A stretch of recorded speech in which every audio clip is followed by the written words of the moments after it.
Website में काम करते हुए हम वर्डप्रेस में ये चेकआउट करते हैं कि हम किस तरह से बेसिक एलिमेंट्स जैसे साइट टाइटल, साइट टैगलाइन, ये टॉप के मेन्यू, सर्च आइकन, सबसे बॉटम पे फुटर के मेन्यूज, ये साइड बार्स, हम किस तरह से मैनेज कर सकते हैं, हम इनके बारे में आज इस वीडियो में देखने वाले हैं। इसके लिए वर्डप्रेस ने एक टूल प्रोवाइड किया है हमें जिसका नाम है कस्टमाइज़र।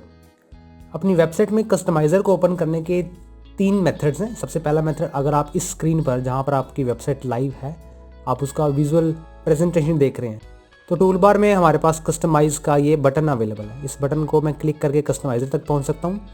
अदरवाइज़ जो दूसरा तरीका है, डैशबोर्ड सेक्शन में जाकर अपीयरेंस में आप कस्टमाइज़ के इस ऑप्शन पर क्लिक कर सकते हैं। एंड जो थर्ड मेथड है वो हमारे पास ये है कि आप अपीयरेंस में होवर करने पर जब आप थीम्स पर जाते हैं तो थीम्स पर जाने के बाद आप पर्टिकुलर थीम को एक्टिव, जहाँ पर आप देखें पर्टिकुलर थीम में मेरे पास एक्टिव है और यहाँ पर लास्ट में एक बटन अवेलेबल है कस्टमाइज़ के नाम से।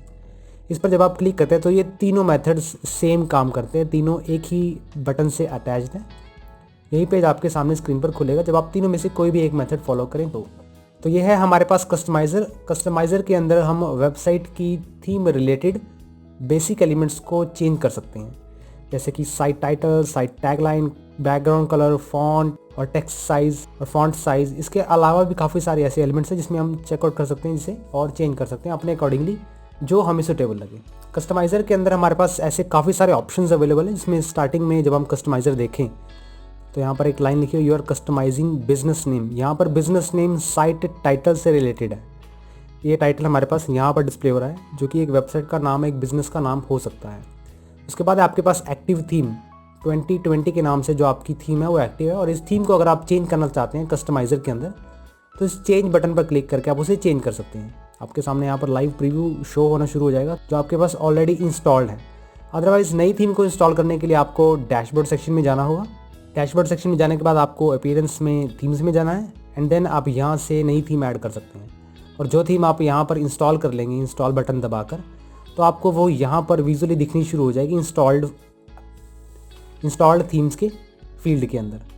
तो यहाँ से आप वर्डप्रेस की थीम्स को पिकअप कर सकते हैं और ऐसे काफ़ी सारे कॉमन से ऑप्शंस हैं जिन्हें हम आगे की वीडियोस में वर्कआउट करने वाले हैं कि हम किस तरह से इसे चेंज अप कर सकते हैं। बेसिकली मैं आपको बताऊं तो साइट आइडेंटिटी यानी कि बिज़नेस का नाम अगर मैं एडिट करना चाहता हूं तो मैं यहाँ से कर सकता हूं। इसका लाइव चेंज आप यहाँ देख सकते हैं। तो इसे मैं जब पब्लिश करता हूँ तो कस्टमाइज़र के अंदर मैं यहाँ पर साइट आइडेंटिटी के अंदर इस बिज़नेस के नाम यानी कि इस टाइटल को एडिट करता हूँ। सिंपली साइट आइडेंटिटी में जाता हूँ और बिज़नेस टाइटल को यहाँ से एडिट करता हूँ तो आप इसका लाइव चेंजेस यहाँ पर देख पाएंगे। Here you change business name या कोई भी बिज़नेस का नाम आप यहाँ पर दे सकते हैं कुछ इस तरह से। ये आपका बिज़नेस नेम शो होगा और नीचे आपकी टैगलाइन है। आप इस साइट आइडेंटिटी को इसके बीच में ना जाकर बजाय आप साइट आइडेंटिटी को ओपन करें, या कई थीम्स में ऐसा ऑप्शन भी होता है कि साइट आइडेंटिटी भी कई ऑप्शंस के अंदर छुपी होती है, जैसे कि होम सेटिंग्स के अंदर कई बार साइट आइडेंटिटी आपको मिल सकती है। ये सब थीम बेस होता है, जिस हिसाब के आपकी थीम है उससे आपके कस्टमाइज़र के ऑप्शंस बढ़ते या घटते चले जाएंगे। आप इसके लिए डायरेक्टली इस पेंसिल के आइकन पर क्लिक कर सकते हैं तो ये फील्ड जहाँ भी होगी ऑटोमेटिकली ओपन हो जाएगी और आप यहाँ से बिज़नेस का नाम सेटअप कर सकते हैं। अगर आपको कोई भी चेंज पसंद आया हो तो उसे पब्लिश ज़रूर करें।